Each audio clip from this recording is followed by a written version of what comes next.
모이면 된다. 오늘 말씀의 제목입니다. 저 어릴 적에 이승만 대통령 했던 그 모이면 산다, 흩어지면 죽는다, 모임을 강조하고 또 공동체성을 강조했던 것을 기억합니다. 그런데 오늘 본문을 통해서 우리가 마음에 새겨야 할 것은 그렇게 강조했던 것보다 진짜 10배, 100배, 1000배 이상으로 그렇게 강조한다는 것입니다. 이제 오늘 말씀에 보면 그러므로 형제들아 그랬어요. 모든 성도들을 지칭하는 것입니다. 결론과 같은 말씀이죠. 중요한 말씀을 할 때 이렇게 그러므로 말하는 것입니다. 본문 흐름의 핵심 논리를 잠시 생각해 보면 그러므로 이렇게 말하면서 우리 본문을 좀 띄워주시죠. 예, 본문을 띄워주시며 같이 보며 했으면 좋겠습니다. 예, 그러므로 그랬잖아요. 그러면서 우리 19절부터 25절을 한꺼번에 띄울 수는 없죠. 자, 19절만 봐도 우리가 그랬습니다. 이 복수형이에요. 담력을 얻었다 그렇게 이야기하고 또 큰 제사장 계신다 21절에 나오고 있습니다. 그런데 전체적으로 보게 되면 이제 어떤 논리적인 전개가 있냐면 우리가 갖고 있다 이런 의미예요.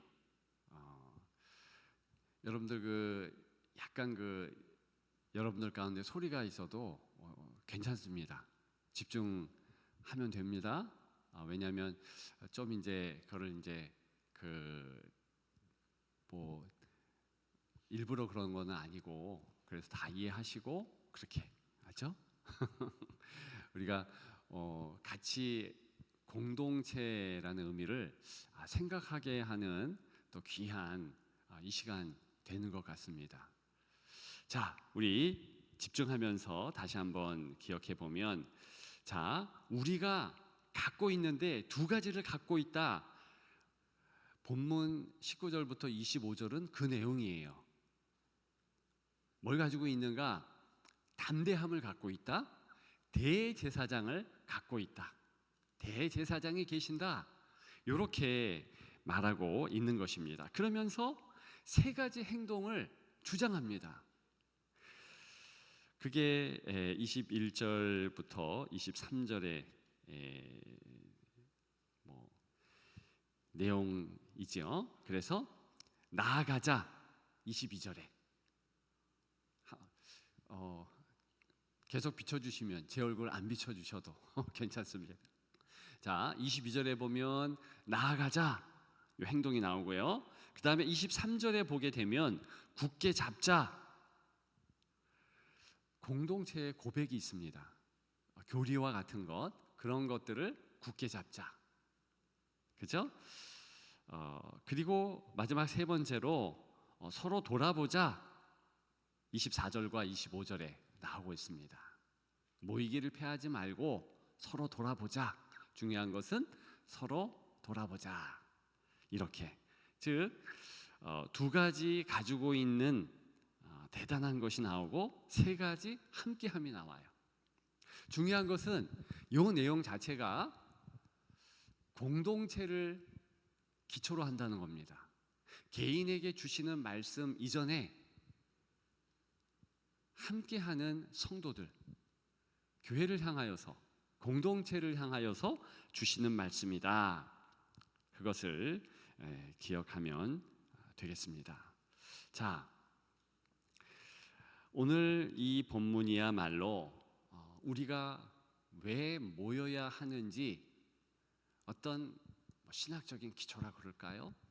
뭐 이렇게 거창하게 말하지 않아도 우리 신앙의 근거를 오늘 본문이 담고 있는 겁니다. 왜 우리는 이렇게 모여서 기도해야 되는가?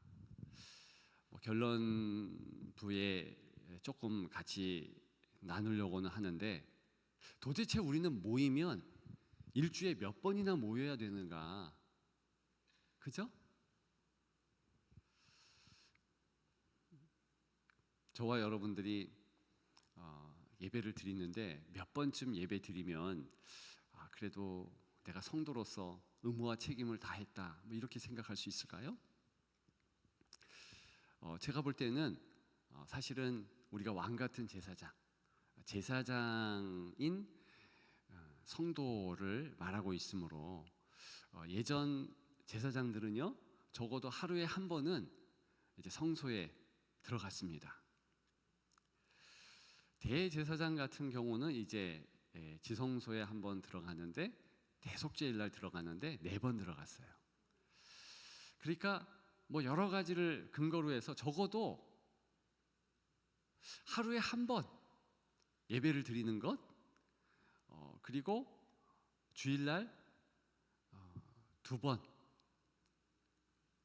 그러면 6번 내지 7번쯤 되죠. 우리 교회의 예배가 여러분 일주 단위로 볼 때 몇 번쯤 있겠습니까? 평소에 이렇게 방학 아니고 평소에는 한 18번, 19번 요 정도 되는 것 같아요. 이렇게 좀 주일날 부서 모임 말고 장년을 중심으로 해서 그게 됩니다. 제가 요즘에 설교하는 횟수는 8번, 9번 됩니다. 그러니까 매일 새벽 기도가 있죠. 새벽 예배. 기도회라고 저는 요즘에는 부르지 않고 새벽 예배. 새벽부터 하나님 앞에 예배 드리자. 그래서 축도로 마칩니다. 요즘에는 그래요. 2년쯤 됐습니다. 그러니까 그것도 이유가 있는데, 기왕 우리가 코로나를 지내면서 다시 신앙을 되찾고, 기왕 우리가 모이는데 목사의 축도, 담임 목사의 축도가 있으면 좋겠다. 성경 보니까 이 3가지 목회자의 축도가 너무 귀한 거예요. 그래서 매일마다 어쨌든 성도들에게 축사의 말씀이, 성부, 성자, 성령의 은혜가 선포되면 좋겠다. 그것을 믿음으로 받는 이들은 다 이제 은혜 안에 있으니까. 그래서 새벽 예배를 드리죠. 수요 기도회라고 안 그러고 수요 예배라고 하며 지금 드리고 있습니다. 그러니까 우리가 1, 2부 새벽 기도, 새벽 예배 있는데요. 그래서 제가 2부를 담당하니까 6번을 아침에 설교하죠. 그리고 이제 수요일 날 1부, 2부 또 있죠. 그래서 이제 저녁 설교를 하고 있습니다. 금요 성령 집회, 오늘처럼 금요일 날 이렇게 하고 있고요. 주일 날 이제 한 번 대예배, 물론 이제 똑같은 말씀을 이제 여러 번 1, 2, 3부 하지만 어쨌든 그렇게 패턴이 되어집니다. 제 개인적으로 담임 목사와 마음을 나눌 수 있는 중직은 한 7번 예배 참석하면 좋겠다. 그런 구체적인 욕심까지는 아니고 욕망이 있습니다. 같이 일하니까 그렇게 참여하면, 그런 분들은, 그런 중직은 예배 때에 담임 목사의 목회 철학과, 그리고 뭘 지향하고 목회를 하고 있는지, 또 지금 담임 목사의 관심은 어떤 것인지 그것을 분명하게 합니다. 물론 참석만 하면 모르죠. 다만 반복적으로 그렇게 이제 익숙하게 나눔이 있으니까 알게 됩니다. 그래서 중직 정도 되면 7번 예배에 참석하면 참 좋겠다, 이런 소망, 욕망이 있어요. 근데 소망과 욕망입니다. 왜냐하면 그게 무척 어렵습니다. 쉽지 않아요. 다만 그저 5번쯤, 그러니까 주일날, 수요일, 금요일 3번, 새벽기도, 새벽 예배 2번쯤, 이러면 5번이거든요. 최소한 그 정도 참여하면 좋겠다, 솔직히 간절한 바람이 있습니다. 만약에 이제 그 5번을 못한다 해도 정말 내가 하나님의 말씀, 같은 공동체 내에서 함께함의 은혜를 이제 같이 나누기 위해서 5번을 대면 예배를 못 드렸으면 그 몇 번은 좀 이렇게 온라인이라도 좀 이렇게 좀 보고, 또 손식구들과 이제 평소에 나누고, 이런 것들이 구체적으로 필요하다. 왜 그러냐 하면 모임이 그만큼 중요하기 때문에 그렇습니다. 모임 자체가 사실은 그리스도의 피보혈이 흘러가는 그 공간이 되는 거예요. 안 모이면 어떻게 될까? 개인적으로 코로나처럼 그렇게 기도하면 되지 않습니까? 예배드리면 되지 않습니까? 사실은 그것이 바로 성경적이지 않아요. 정말 성경적인 것을 보면 공동체가 함께 예배하는 것, 그것이 얼마나 중요한가, 그것을 알 수 있습니다. 그래서 저와 여러분들은 예배 자체에 참여하기를 힘써야 되는 거예요. 그것은 성도의 의무이고 특권입니다. 왜 그렇게 생각해야만 되고 왜 그래야만 되는지, 그런 신학적 근간, 신앙생활의 기초, 오늘 본문이라는 것입니다. 자, 일단 오늘 본문을 주신 내용은 우리가 그랬어요. 우리가, 이게 복수예요. 단수가 아닙니다. 우리가 행한다, 그렇게 기억해야 하는 것입니다. 자, 다시 한번 나아가자, 굳게 잡자, 서로 돌아보자, 이 우리가 함께하는 행동을 생각해 보며 본문을 계속 같이 나누기를 소망합니다. 자, 그렇다면 우리가 19절에 예수의 피를 힘입어 성소에 들어갈 담력을 얻었다 그랬어요. 이게 사실은 굉장히 중요한 본문입니다. 근데 성소에 들어갈 담력을 얻었다, 이게 개인적인 느낌, 담력, 그러니까 두려움이 없어지는 어떤 마음, 이렇게 생각할 수 있지만 사실은 이것은요, 그런 뜻이 아니에요. 법적인 효력을 얘기하는 겁니다.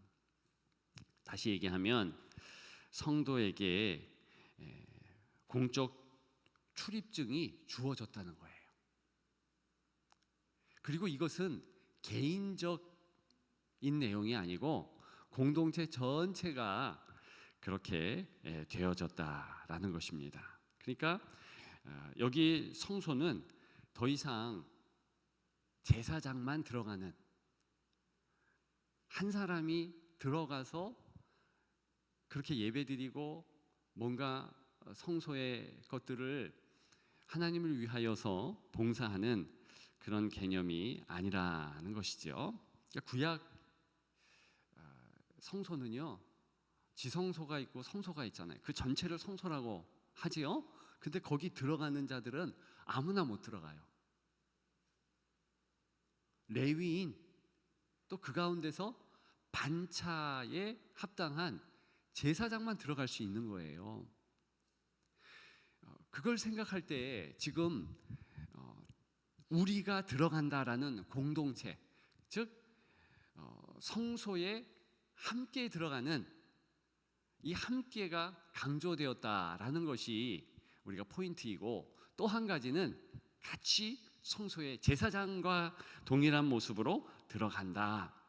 이것을 기억해야 한다는 것입니다. 그러니까 이제는 제사장 계급만의 공간이 아니라 그리스도의 피로 모든 성도가 함께 들어가는 공간이 이제 성소의 공간이라는 거예요.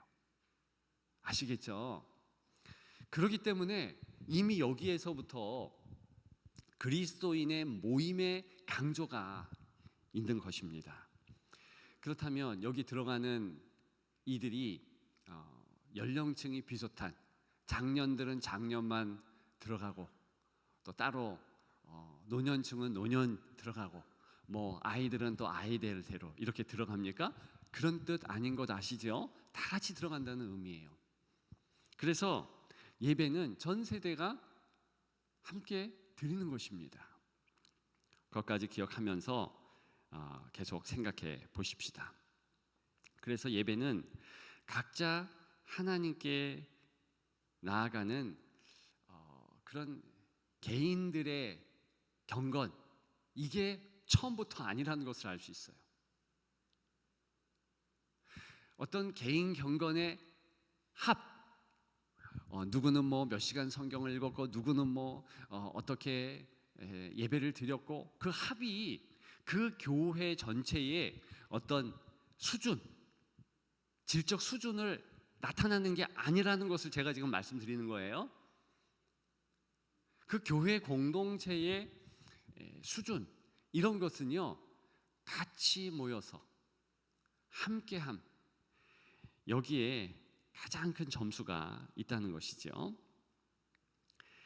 그래서 사실 중부 명성교회의 요 교회라는 자체를 이제 계속 가게 하는 데 있어서 여러분들은 엄청난 일을 하고 있는 겁니다.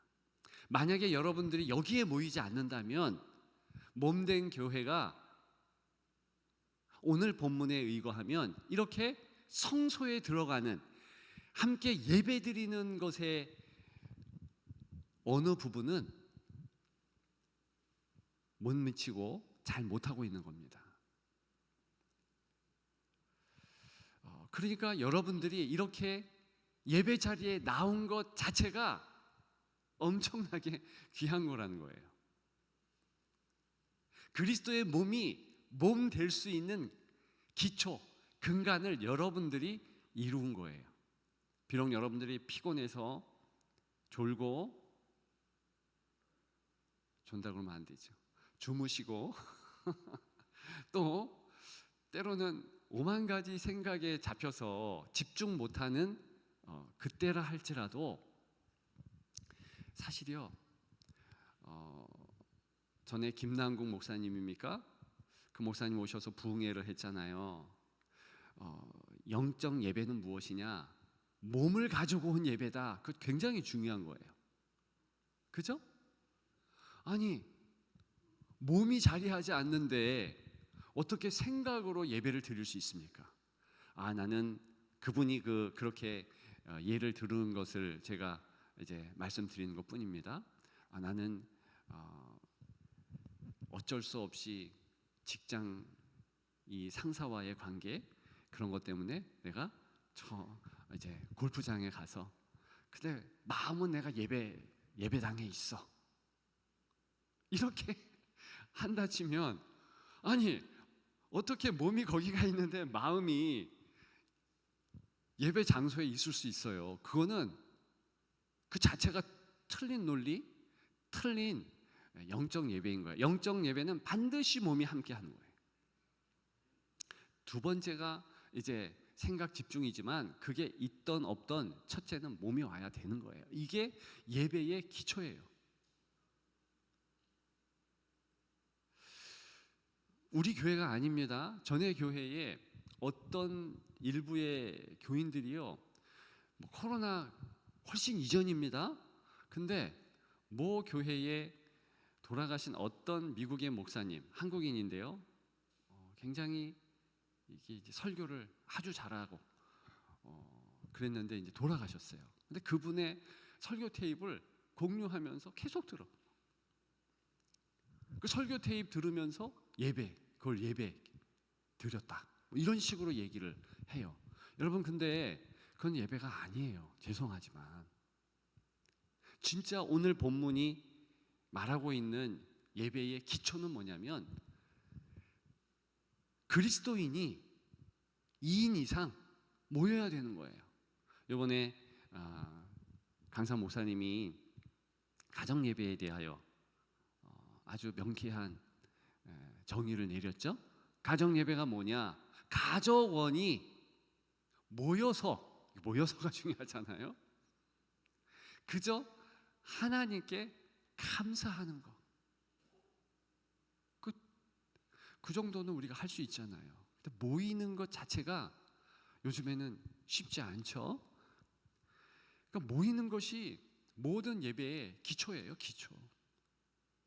뭐 이따 또 좀 나누려고 합니다만 요한계시록에 보면 요한계시록 7장, 14장 이런 곳 보게 되면 다 같이 모여가지고 다 같이 찬양하고 다 같이 어떤 말들을 하는데 그게 바로 예배의 모습이죠. 계시록 7장 9절, 14장 1절부터 5절, 특별히 14장에는 그 수가 14만 4천이다. 그래서 그걸 상징적인 수다. 모든 족속과 예수의 사람들의 숫자 많은 것, 그것을 강조하면서 그렇게 성경에는 쓰여 있다 말씀을 드렸습니다. 그거 자체가 뭡니까? 모여서 예배하는, 함께 예배하는 것이에요.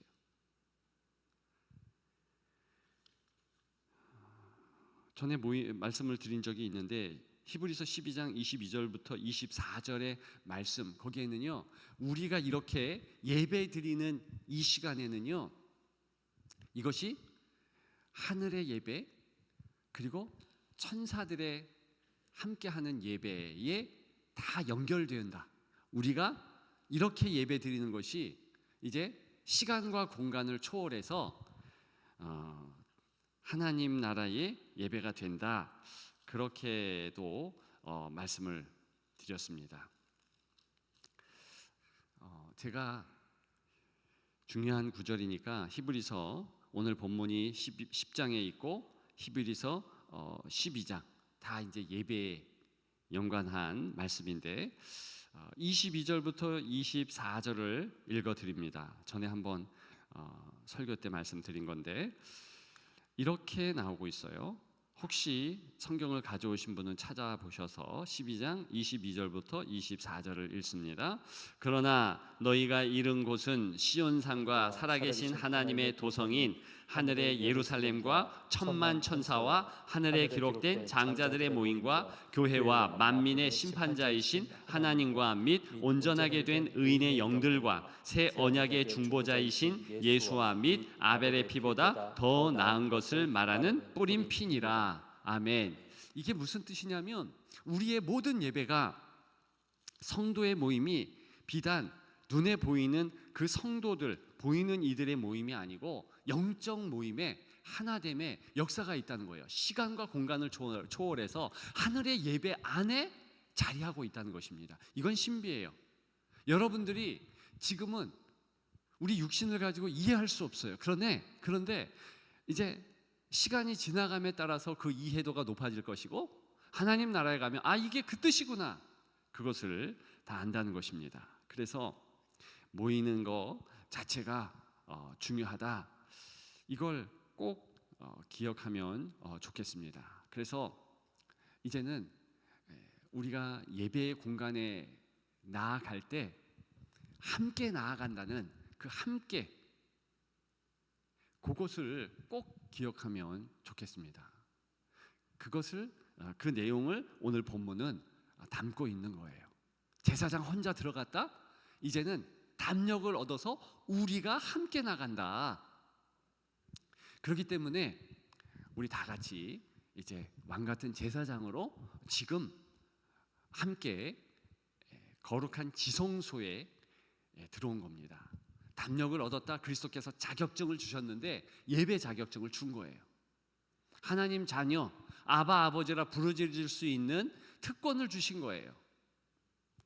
자, 그러면서 이제 계속해서 20절 보게 된다면 그 길은 우리 한 번 더 화면으로 보여주시면 좋겠습니다. 20절 다 같이 읽습니다. 그 길은 우리를 위하여 휘장 가운데로 열어놓으신 새로운 살 길이요 휘장은 곧 그의 육체니라. 아멘. 자, 여기 보니까 새롭고 산 길이라고 했잖아요. 그죠? 이게 단수입니다. 이게 주님께서 만들어주신 길이요 진리요 생명 되신 예수 그리스도께서 이렇게 지성소에 갈 수 있는 담력을 자격증을 우리에게 허락하시면서 살 길을 만들어주신 거예요. 그게 예배를 통해서 이루어지고, 자, 이게 각자 개인의 예배라고 말하면 이렇게 단수로 말하면 안 되겠죠. 복수로 이제 살 길들 뭐 이런 식으로 말해야 되겠죠. 근데 여기도 보면 살 길 이렇게 하나로.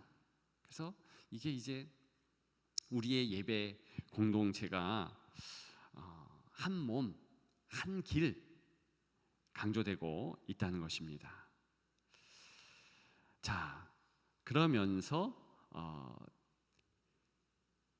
대표자 이제 중보자에 대해서 말하고 있죠. 21절입니다. 다 같이 읽겠습니다.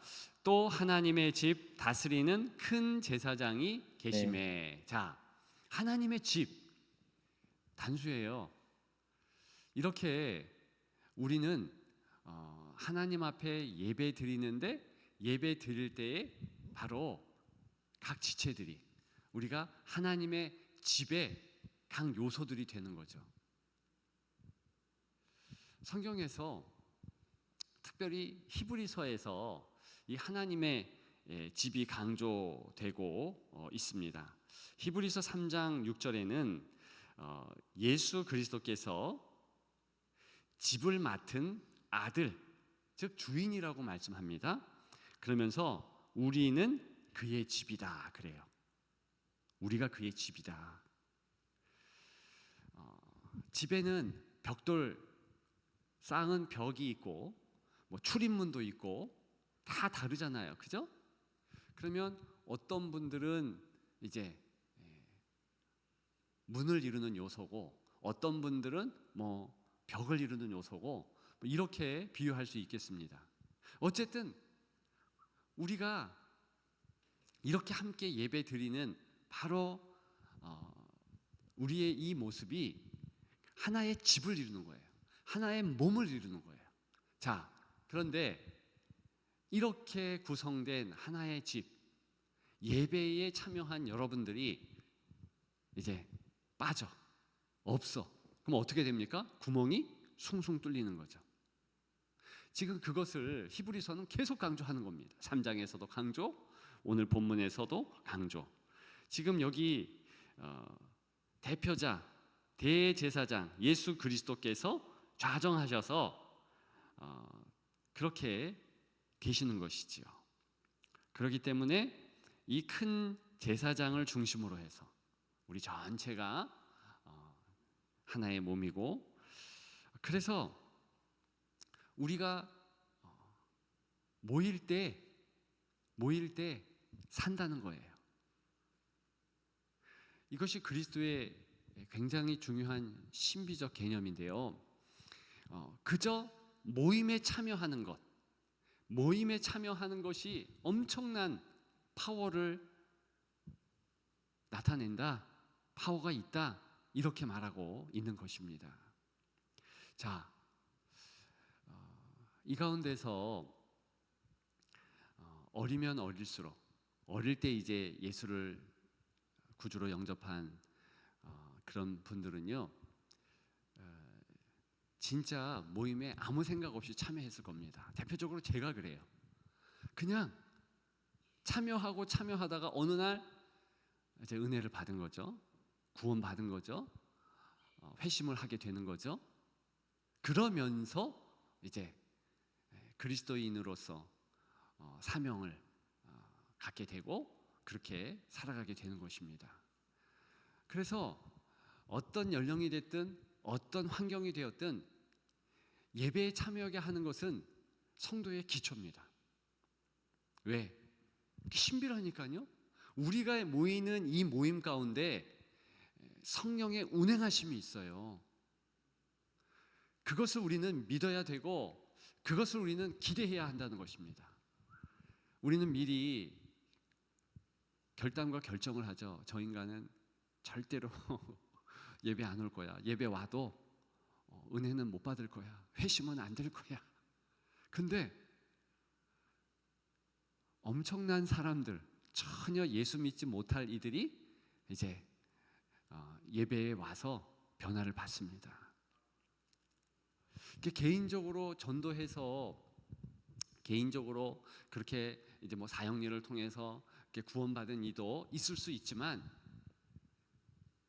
퍼센트로도 나타난 수치로도 예배에 참여해서 찬양하다가 기도하다가 말씀 듣다가 그렇게 구원받은 이들이 압도적으로 많다는 사실. 그게 바로 공동체 파워인 거예요. 제가 이번에 수련회를 통해서 참 많이 은혜를 받았는데요. 여러분들도 그러실 줄 압니다만 다른 것보다도 이렇게 찬양하는 데 있어서 그냥 찬양 안에 있는데도 이렇게 푹 잠기는 느낌? 그리고 그 강사 목사님도 그런 고백을 했습니다. 자기가 설교를 하는데 설교가 자기에게, 설교 내용이 자기에게 이제 오는 거죠. 그러니까 오히려 은혜를 더 많이 받았대. 너무 우리 교인들에게 은혜를 받고 돌아간다, 또 오고 싶다, 뭐 그렇게 말씀을 해 주셨어요. 물론 립 서비스 그런 경향도 없지 않겠지만 저는 진짜라고 봅니다. 왜냐하면 한두 번이 아니었어요. 계속 그렇게 어쩜 이렇게 찬양을 이제 기독교 교육과라서 교육적으로 그렇게 받아들여서 그런 건가? 그렇게 표현을 다른 강사보다는 많이 하시더라고요. 아무튼 그분이 은혜 많이 받고 가신 것은 사실인 듯해요. 우리가 예배 이 공간 안에 있는 것 자체가 엄청난 거예요. 여러분들은 하향 평준화된 시대를 우리가 살고 있다는 것만 꼭 기억하십시오. 주일 성수하는 것이요, 뭐 대단한 것처럼, 그죠? 그러니까 성도 그러면 주일 성수하는 것만으로도 대단하게 여겨요. 근데 원래 초대교회나 원래 부흥을 이루었던 우리 한국교회 초기, 그리고 세계교회의 부흥을 이루는 그런 시대적인 자료들을 보게 되면 그렇게 주일날 한 번 와서 역사가 일어나지는 않더라. 그리고 한 번이 아니라 정말 모이기에 힘써요. 그러니까 다 상향 평준화가 되는 거예요. 아니 진짜 초대교회는요, 목숨 걸고 모였어요. 초대교회, 그러니까 1세기 때는 예배가 소위 지금 우리 패턴으로 보면 월요일 날 드리는 거 아닙니까? 안식일이 토요일이었으니까. 그죠? 지금도 선교사들이 저 베트남이나 거기는 사회주의 따르니까, 그리고 이스라엘이나 이런 곳에 가면 토요일 날 예배를 드려요. 토요일 날 예배 드리고 주일날, 우리 주일날 있잖아요. 근데 거기는 주일날에 출근을 합니다. 학교에 가서 공부를 해요. 그러니까 패턴이 완전히 달라요. 그러니까 그런 패턴 가운데서, 그러니까 안식일이라고 해서 그렇게 하고 또 월요일 날에, 소위 주일 날에 이제 또 예배를 드려. 이틀이나 이렇게 까먹는 거죠. 그리고서 매일마다 모이기에 힘썼어요, 이 초대교회. 그러니까 우리가 지금 3일 예배를 드리고 새벽기도 드리고, 누가 새벽기도를 만들었냐? 길선주 장로님이 처음에 만들었다며요. 그래가지고 한국에만 있다, 길선주 장로님 원망스럽다, 이런 얘기도 공공연하게 하지 않습니까? 근데 사실은 지금 이스라엘도 새벽 제단을 쌓습니다. 그리고 다른 열심히 있는 지역들도요, 다 새벽에 그렇게 예배 드려요. 왜냐? 성경이 모이기에 힘쓰니까. 그래서 적어도 중간인 수요일, 금요일, 그리고 주일 모였다는 거예요. 매일 모였다는 겁니다.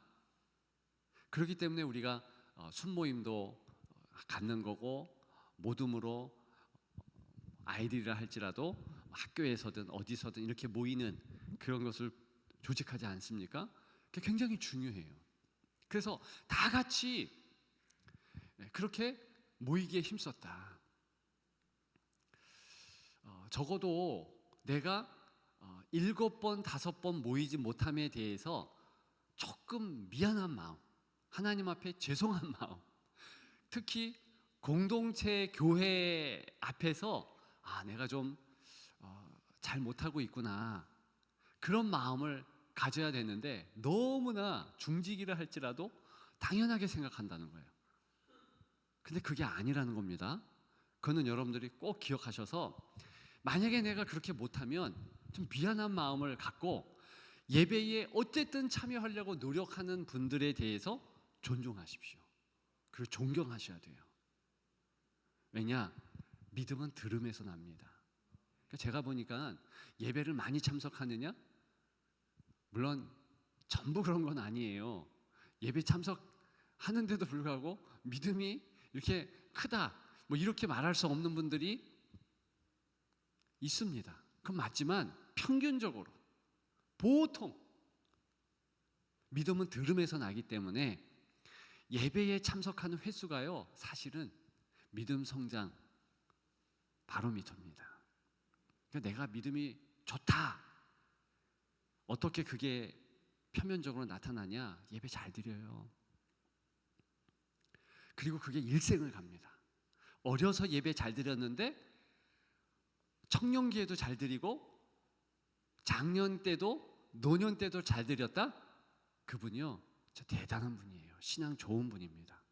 그러니까 내가 그렇게 했다 그러면 그거는 하나님의 엄청난 축복을 받은 겁니다. 그걸 꼭 기억하세요.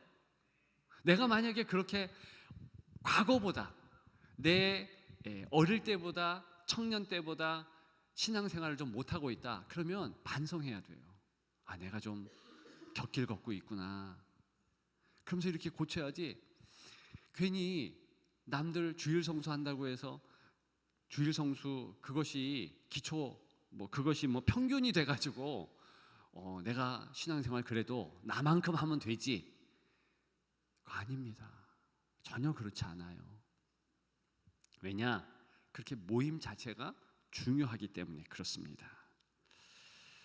이 모임 자체가 공동체를 살린다라는 것이 지금 새롭고 산 길이라는 19절부터 20절의 말씀에서도 우리가 알 수 있죠. 공동 예배가 생명선이라는 거예요. 선.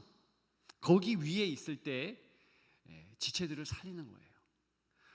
우리가 중보기도 하잖아요. 저는 참 많이 느낍니다. 우리가 같이 어떤 환우를 위하여서, 또 같이 모여서 오늘도 그렇게 할 건데, 또 열방을 향하여서, 또 우리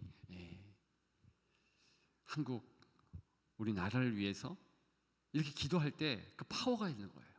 함께 드리는 그 기도가. 자, 담대함에 대하여서 한 번 더 정리하죠. 이것은 심리적인 느낌, 개인적인 확신 이런 것이 아니고 법적이고 언약적인 접근권이라고 말씀드립니다. 이것은 히브리서 4장에도 또 오늘 본문 마찬가지 또 10장 35절에도 계속 강조하고 있는 겁니다. 그래서 출입증을 예수님이 우리에게 주셨다. 과거에는 대제사장만 지성소 안에 들어갈 수 있고 자칫 잘못하면 죽는데 우리는 한꺼번에 다 같이 들어간다. 그것이 예배다. 여러분, 예배 때 우리가 예수 이름으로 기도하고 예수 이름으로 찬양하고 모든 것을 예수 이름으로 받아야 되는 거예요. 예수님 이름으로 기도드립니다. 가면서 전에 보니까 어떤 분이 공적 기도를 하는데 그걸 빼뜨렸더라고요. 근데 그거 빼뜨린 것을 우리는 아이고 까먹었구나, 실수했구나, 그것을 알 수 있습니다. 그래서 그러면은 좀 말씀을 해줘야 돼요. 그거 까먹으면 안 된다, 실수하면 안 된다. 왜? 그것은 기초예요, 기초. 예수님 이름으로. 왜? 예수님이 집의 주인이라고 그랬잖아요. 그리고 이 공간에 예수님이 중심이신 거예요. 예수님께서 담력을 주신 겁니다. 출입증을 주신 거예요. 예배의 시작을 그 예수 이름으로 할 수 있도록 능력 주셨다. 자, 그리고 또 한 가지 기억해야 될 것 같아요. 있습니다. 10장 22절에 보게 되면 이 뿌림이라는 단어, 마음은 뿌림. 22절에 보면 우리가 마음에 뿌림을 받아. 이게 지금 뭘 뿌리는가? 물 뿌리는 것을 의미합니다. 이게 세례 받는 거예요. 또 양심으로부터 벗어나고 몸은 맑은 물로 씻음을 받았으니, 이 씻음, 이것도 세례입니다. 그러니까 이게 공적인 언약 공동체의 상징성으로 세례를 지금 말하고 있는 거예요. 그 공동체 내에 들어올 수 있는 그런 예식을 행했으니 참마음과 온전한 믿음으로 하나님께 나아가자.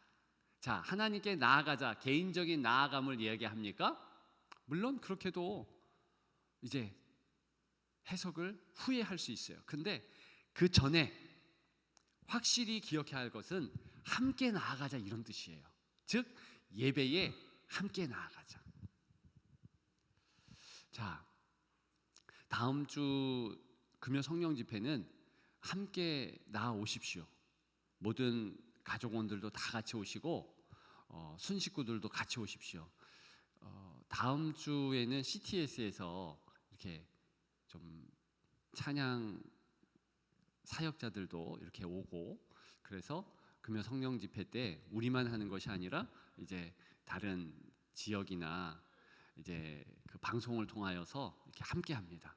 그래서 기왕 그런 행사를 우리 교회에서 하니 우리가 주인공이 돼야죠. 그래서 함께 오셔서 이 함께 나아감의 기쁨을 우리가 만끽하기를 소망합니다.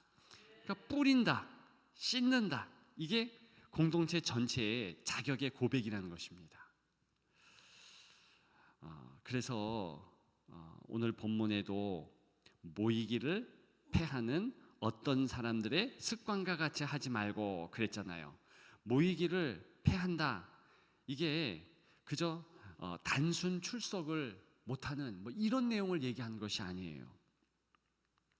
그거 자체가 하나님 앞에서 교회가 교회되지 못하게 하는 일을 행하고 있다라는 것을 말하고 있는 것입니다. 자, 여기까지가 지금 모이면 산다. 그러니까 모임 자체가 중요하고, 지금 예수 그리스도를 통하여서 우리가 모였을 때 엄청난 영적 역사가, 믿음은 들음에서 난다. 그러면서 내 믿음도 커지고 성령께서 나를 좌우 앞뒤 위아래에서 다 이렇게 만져주십니다.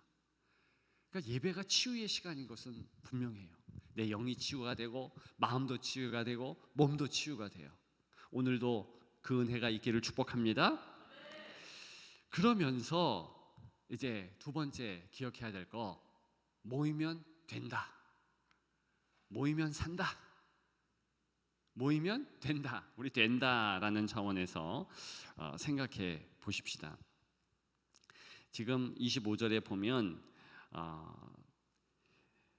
상호 돌봄을 강조하고 있습니다. 우리 25절 다 같이 읽습니다. 모이기를 패하는 어떤 사람들의 습관과 같이 하지 말고 오직 권하여 그날이 가까움을 볼수록 더욱 그리하자. 뭘 그리하자는 겁니까? 24절에 나와요. 다 같이 읽습니다.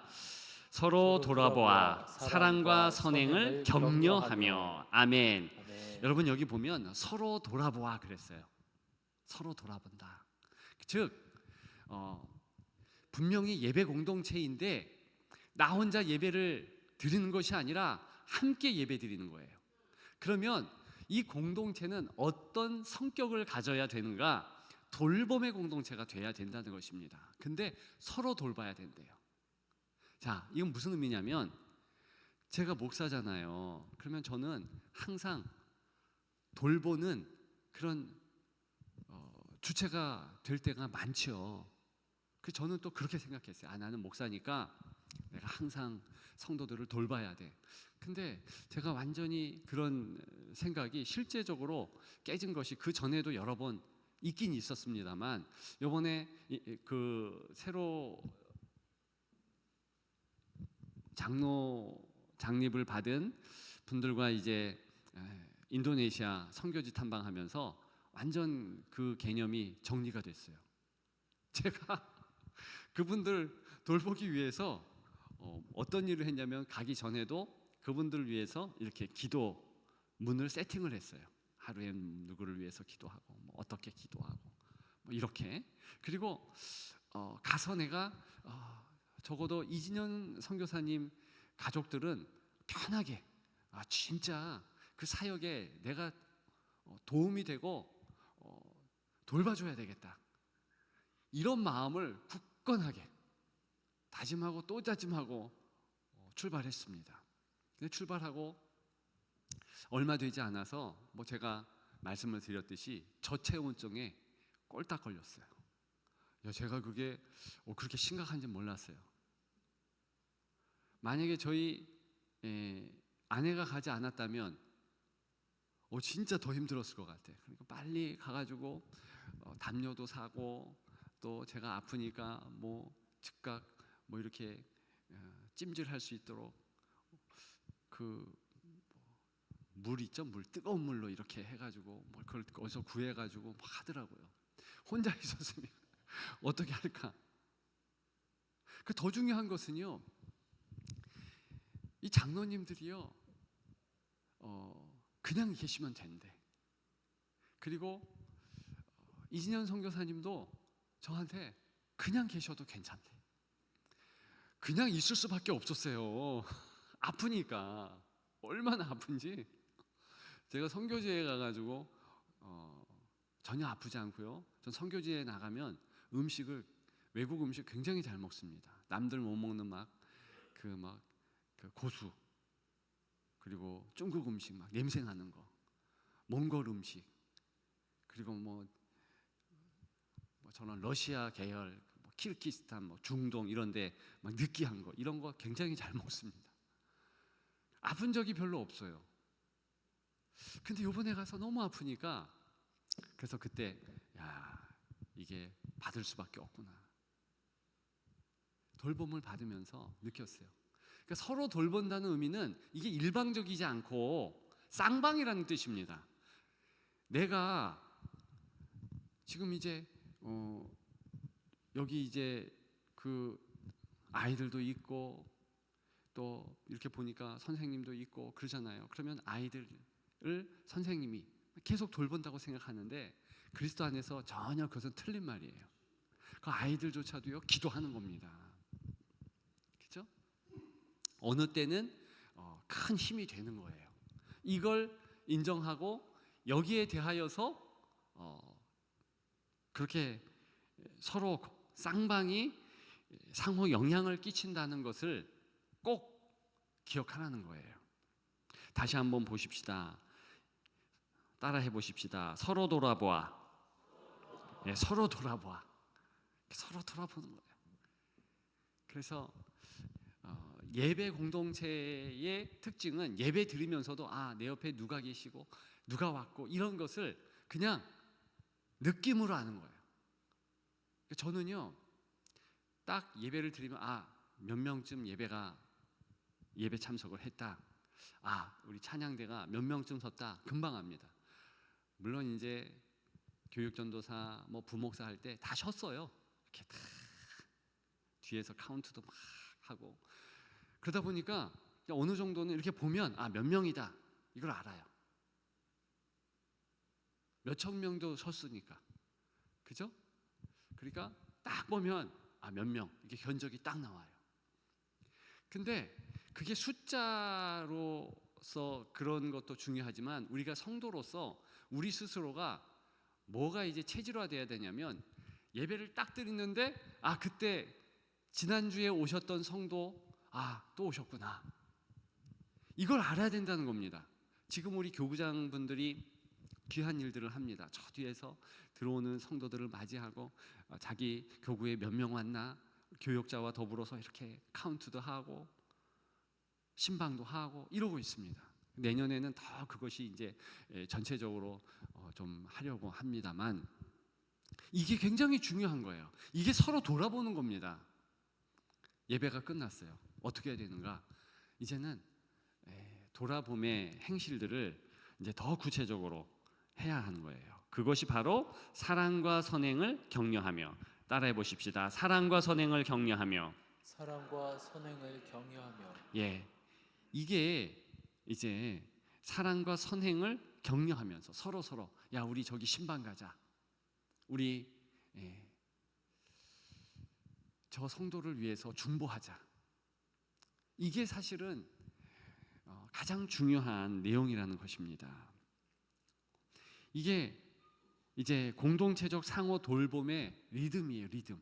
그러니까 예배를 통해서 우리의 예배가 잦아지면 잦아질수록, 그러니까 내가 어제 예배 드렸고 오늘 예배 드렸고 내일도 예배 드린다, 이게 인터벌이 짧잖아요. 그러면 그럴수록 더 그런 마음이 크게 든다는 거예요.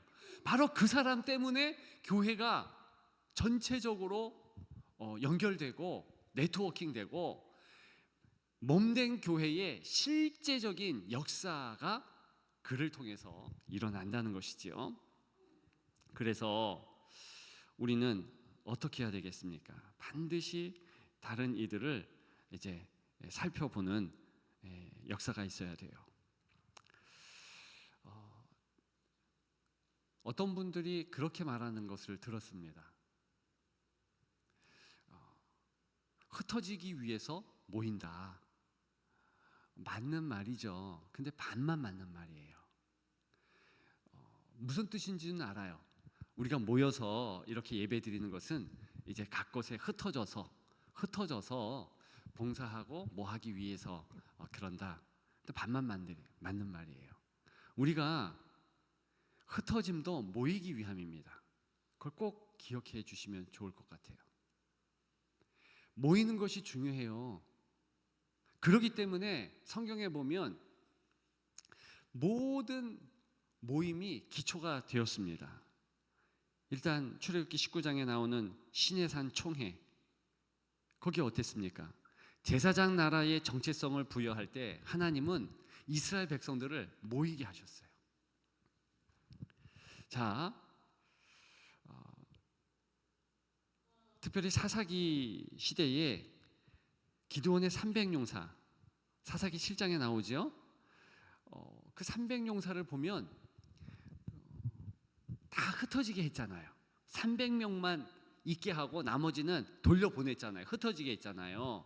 근데 그 사건도 가만히 보면은 모이게 하기 위해서 흩어지게 한 거예요. 알짜배기 300명, 그 300명이라는 숫자, 하나님이 할 수 있다라는 능력을 보여주기 위해서 모이게 하셨죠. 그래서 그 300명이 어떻게 했습니까? 미디안을 이제 그 엄청난 군대를 깰 수 있었어요. 이길 수 있었어요. 그 다음에 어떻게 했느냐? 그 300명을 통하여서 이제 7장 23절, 사사기 7장 23절에 보면 이스라엘이 다 같이 한꺼번에 미디안을 공격하게 됩니다. 그러니까 성경에 보면 모임 때문에, 모이는 것 때문에 과정 가운데 흩어지기도 하고 과정 가운데 다른 모둠들이 있기는 하지만 다 같이 모이게 되는 것은 그게 결론이다. 바벨 탑 사건 우리가 기억합니다. 바벨에서 언어가 혼잡하게 되고 다 흩어지게 됩니다. 근데 언제 하나가 되죠? 언어가 하나가 되는 역사가 이제 오순절 마가다락방에 성령이 충만했을 때 이루어집니다. 언어가 하나가 되니까 사람들이 다 통하는 거예요. 이게 어떤 상징을 나타내냐면 나중에 열방이 하나님 나라 이루면서 14만 4천, 그러니까 모든 성도들이 모여서 하나님을 찬양할 때는 언어가 통일이 돼요. 다 하나가 돼요. 같이 모이는 역사가 있게 된다는 것입니다. 그래서 금방은 아니죠. 좀 전에 말씀드린 11에서 12장 22절부터 24절 오늘 본문과 연결돼요. 그러니까 그렇게 하나 되는 이 모임의 역사가 있다는 것입니다. 다시 한번 계시록 7장 14장 그 내용을 말씀을 드리면 능히 셀 수 없는 큰 무리 각 나라와 족속이 보좌 앞에 함께 모인다. 그 이유는 바로 우리의 이러한 예배의 모임이요 점점점 확대되어서 나중에 모든 성도들의 모임으로 일원화된다, 하나가 된다. 그것을 기억해 볼 수 있겠습니다. 자, 그렇다면 저와 여러분들 어떻게 해야 되겠습니까? 모이기에 힘쓰십시다. 예. 그리고 모이면 된다라는 것은 모일 때 사랑의 마음이 성령께서 주시는 거예요. 우리가 뭘 노력하고 하는 것도 중요하고 제가 여러분들 막 찌르는 것도 중요하지만 물론 성령께서 저를 통해서 또 찌르는 것도 맞지만 하여간 모임에 나오고 모임에 함께 할 때 그런 마음을 성령께서 계속 여러분들에게 우리 공동체 가운데 주신다는 거예요. 그래서 모이면 되는 거예요. 아이들도요 언제 공부할 마음이 생기겠습니까? 여러분들이 흩어져서 각 가정에서 공부해라 그것도 되지만요 정말 모여서 은혜를 받으면 내가 하나님을 위해서 성도들을 위해서 공부해야 되겠구나 이런 스스로의 성령께서 주시는 그 하늘의 사인과 확신 그런 것들이 딱 쥐어졌을 때 이제 그게 사명이 되는 거예요. 저도 그랬습니다. 제 친구들이 그랬어요. 시간이 흘러서 몇십 년 전에 그렇게 각오했던 것들이 저의 친구들과 저를 통해서 계속 그렇게 하나님 나라를 위하여서 노력하고 있어요. 우리 친구들과 저만 그랬던 것이 아니라 그렇게 계속 예배에 참석한 공동체를 통하여서 하나님의 사명자가 일어나고 계속 하나님의 역사가 일어나는 것입니다. 자, 다시 한번 묻겠습니다. 여러분들 일주일에 몇 번 모일 것입니까? 아멘. 꼭 와. 너무 감사해요. 대표로 얘기했지만 정말 우리가 하향 평준화시켜서 내가 주일 성수만 그런 신앙인의 모습을 좀 탈피하십시다. 적어도 일주일에 3번 만약에 진짜 못 온다 그러면 미안한 마음으로 성경책을 들고 기도도 하고 또 다른 성도들에 대하여서 존중과 존경을 갖는 거예요. 저는 정말 제가 기도하고 있는 내용 중에 이제 한 가지는 우리 중직들이 정말 예배를 사랑하고 그랬으면 좋겠다. 그 이야기는 7번 정도, 5번 정도, 적어도 3번 정도 이렇게 예배에 마음을 다하고 같이 그리스도의 공동체의 기쁨을 나누고 그랬으면 좋겠다. 적어도 여러분들은 그렇게 하시리라 믿습니다. 제가 이렇게 말씀을 드리면서도 약간 여러분들을 힘들게 하는 거 아닌가? 이런 생각이 들어요. 근데 이런 말씀을 여러분들 앞에 제가 드려야지 주님 앞에 설 때에 심판을 안 받을 것 같아. 정말 성경에는 모이기에 힘쓰라, 모이기를 패하는 어떤 사람들과 하지 말고 이렇게 말하고 있습니다. 그러니까 두 부류는 어떤 시대든 항상 있어요. 모이기를 힘쓰는 부류가 있고 힘쓰지 않는 부류도 있다. 때에 따라서 모이기를 패하는 어떤 사람들이 가득한 공동체는 그거 몹쓸 공동체, 망가진 공동체, 힘든 공동체예요. 우리 교회가 그렇게 되지 않는 것, 우리 모두가 마음을 다해서 모이기를 힘쓸 때 그렇게 되는 것입니다. 그런 여러분들 되시기를 주님의 이름으로 축복합니다. 우리 찬양하고 기도했으면 좋겠는데 우리 기도로 격려하겠습니다라는 마음으로 여기에 모인 우리 주의 은총 받은 자여라 우리 같이 부르겠습니다. 여러분들이 여기에 계신 것 자체가 하나님의 은혜고 서로서로에게 기쁨이 되는 줄 믿습니다.